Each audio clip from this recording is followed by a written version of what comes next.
Ça va faire quoi, Ben? Non, Ça va faire quoi, Ben? non, Johnny. Les 4 fantastiques premiers pas est enfin sorti. Voici des explications concernant le lien Galactus-Franklin, Chalabal, ce que la scène mi-crédit met en place et une théorie sur Franklin. Allons. C'est l'heure de l'histoire, mon poulet au miel. On ouvre les petits volets. Cœur vaillant, œil sur la balle, on ne peut pas perdre. Les 4 fantastiques premiers pas se déroulent peut-être dans une réalité alternative à la chronologie principale du MCU, mais l'impact de ce film sur le reste de la saga du multivers promet d'être considérable, comme le laisse présager la fin du film. La première famille Marvel est officiellement arrivée dans le MCU, et ce, alors qu'elle sauve le monde depuis 4 ans déjà. Toutefois, le film les voit affronter leur plus grande menace à ce jour, Galactus. Dans le dernier acte, Reed, Sue, Johnny et Ben s'unissent pour combattre le dévoreur de mondes, mais il reste encore beaucoup à apprendre sur ces héros à la fin du film.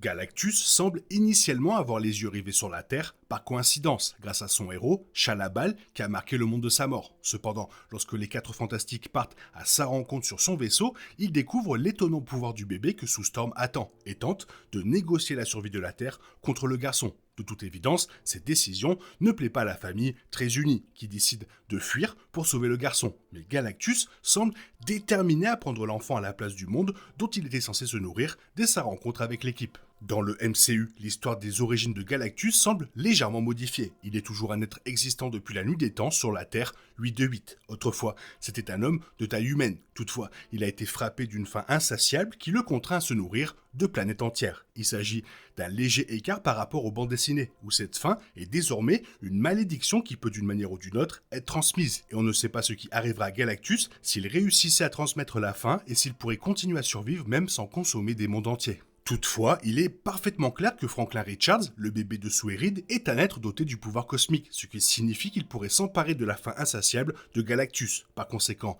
Galactus est obsédé par l'idée de prendre Franklin pour se débarrasser définitivement de cette malédiction. Alors qu'il tente de s'emparer de Franklin, Galactus est repoussé par les 4 fantastiques. Leur plan initial, qui consistait à troquer le monde, échoue, tout comme leur tentative de transporter la planète vers un nouveau lieu lointain, ailleurs dans l'univers. Toutefois, après tout cela, Sue Storm parvient à utiliser une puissance incroyable pour propulser Galactus dans le dernier téléporteur et l'envoyer ailleurs dans l'univers. Galactus est clairement bloqué quelque part dans l'univers, voire en train de passer dans une autre ligne temporelle. Malgré cela, il est peu probable qu'il ait été tué. Il a peut-être du mal à satisfaire sa faim et à se déplacer, mais rien n'indique clairement qu'il soit mort et disparu pour de bon.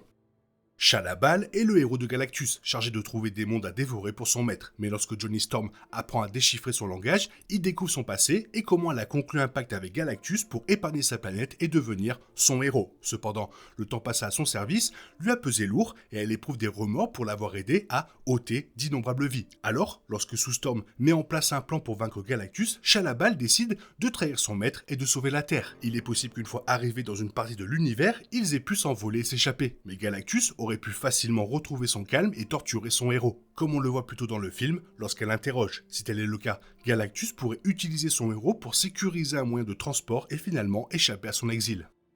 Galactus a rapidement compris que Franklin Richards n'était pas un enfant ordinaire, reconnaissant qu'il possédait le pouvoir cosmique dès son arrivée à bord de son vaisseau. Toutefois, Reed avait tenté à plusieurs reprises de détecter des anomalies tout au long de la grossesse de Sue, sans résultat probant. Galactus suggère alors que le garçon cache l'étendue de ses pouvoirs à son père. Reed continue d'interroger son fils, espérant déceler une trace de ses pouvoirs. Mais Franklin semble tout à fait ordinaire jusqu'au moment où sa mère, Sue Storm, meurt après avoir poussé ses pouvoirs trop loin. À ce moment précis, Franklin parvient à toucher le corps de sa mère et à la ramener à la vie. À son réveil, ses yeux semblent s'illuminer d'un reflet de l'univers et Sue lui explique que le garçon est bien plus que. De toute évidence, Franklin possède des pouvoirs extraordinaires bien au-delà de son âge. Cela fait écho aux comics où l'enfant est capable de réécrire la réalité, de créer des univers entiers et de contrôler la vie et la mort. Toutefois, Franklin dissimule ses pouvoirs pour éviter d'être étudié et craint. Les pouvoirs de Franklin dans le MCU semblent correspondre à ceux des comics, tant en termes d'ampleur que de capacité.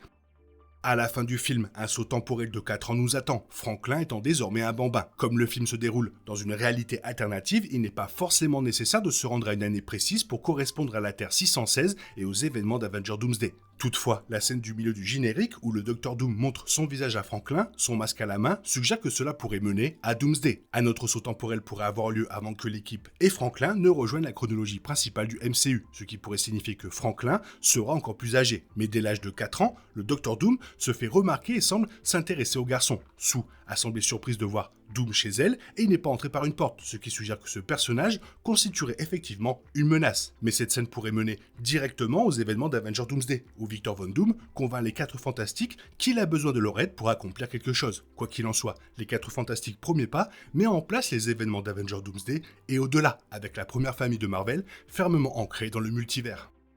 Bien que le scénario d'Avengers Doomsday soit encore en cours d'écriture et que son histoire soit tenue secrète, nous savons que le film mettra en scène Doom comme un acteur majeur d'une aventure multiverselle. Brillant scientifique et maître des arts mystiques, Doom a probablement découvert les pouvoirs de Franklin à un moment donné et compte utiliser l'enfant pour atteindre ses objectifs. Pourtant, on ne sait pas ce que Franklin peut faire en grandissant et en devenant plus fort. Si Marvel Studios s'inspire des comics, Franklin sera bientôt capable de créer des dimensions alternatives entières, de fusionner des chronologies et de modifier les règles de la réalité à volonté. Toutes ces capacités seront utiles dans une guerre multiverselle, étant donné que Doom voyagera d'une manière ou d'une autre entre les chronologies, expliquant comment la chronologie sacrée et les X-Men de l'ère Fox seront impliqués dans Avengers Doomsday. Franklin pourrait être la clé de l'histoire, un être capable d'arrêter ou de créer des incursions avec ses seules pensées. On sait, grâce à la scène post-crédit de Thunderbolt, que le vaisseau des 4 Fantastiques, l'Excelsior, traversera les dimensions et atterrira dans la ligne temporelle sacrée. On peut donc supposer que Doom pourrait voler Franklin à Sue, entraînant la première famille à la poursuite du méchant jusqu'à la ligne temporelle sacrée. Cela expliquerait comment tous ces héros finissent par se retrouver et pourquoi ils uniront leurs forces pour arrêter Doom, quels que soient ses plans. À plus d'un an de la sortie en salle d'Avengers Doomsday, en décembre 2026, Marvel Studios a encore largement le temps de semer de nouvelles graines narratives qui aideront les fans à mieux comprendre le scénario global et comment Doom reliera tous ses fils conducteurs. Concernant Doom lui-même, la scène de mid-crédit des 4 Fantastiques premiers pas omet un aspect important de son personnage. On ignore encore de quel univers provient cette version de Doom. Le seul indice concernant Doom de la Terre 828 se présente sous la forme d'une chaise vide représentant la Latverie, le pays d'origine de Doom, lorsque Sue Storm crée la Fondation du Futur. On ignore encore si les 4 Fantastiques ont déjà vaincu Doom, ni même s'ils savent qui il est. On ignore également si Doom, qui est avec Franklin dans la scène de mid-crédit, provient du MCU principal ou d'un autre univers. Avengers Doomsday répondra probablement à cette question, donnant un aperçu encore plus précis du film de 2026. Après le générique, la scène post-crédit des 4 Fantastiques premiers pas est diffusée. On y voit la télévision du Baxter Building pendant la diffusion d'un dessin animé spécial de l'équipe. Le dessin animé reprend de nombreux aspects de l'histoire des 4 Fantastiques, notamment une nouvelle réplique de la phrase de Ben. De plus, le dessin animé des 4 Fantastiques présente plusieurs méchants Marvel que l'équipe a combattus sur Terre 828. Certes, ils étaient difficiles à distinguer, mais certains ressemblaient à Gargouille, Draconus et même potentiellement à une sentinelle des histoires des X-Men. Dans l'ensemble, cette scène finale était une façon amusante de rendre hommage au décor inspiré des années 60 des 4 Fantastiques premiers pas. Le dessin animé montre l'ambiance d'un dessin animé de super-héros du dimanche matin tout en s'inscrivant dans la continuité de la Terre 828 et des activités des 4 Fantastiques sur place. Bien que moins importante que la scène de mid-crédit des 4 Fantastiques premiers pas, elle conclut le film en beauté. Qu'une chose à dire, vivement la suite. J'ai hâte de voir si Franklin sera un peu plus grand dans Avengers Doomsday et ce qu'il sera capable de faire. Toi, qu'est-ce que tu as pensé du film? Fais-le moi savoir dans la zone commentaire. Sinon, comme d'habitude, bisous bisous, bye bye. Il est impossible de compter sur les autres de nos jours. On est obligé de tout faire soi-même. Je me trompe? Rien de grave. J'avais tout prévu. Où va le monde? Je vous le demande.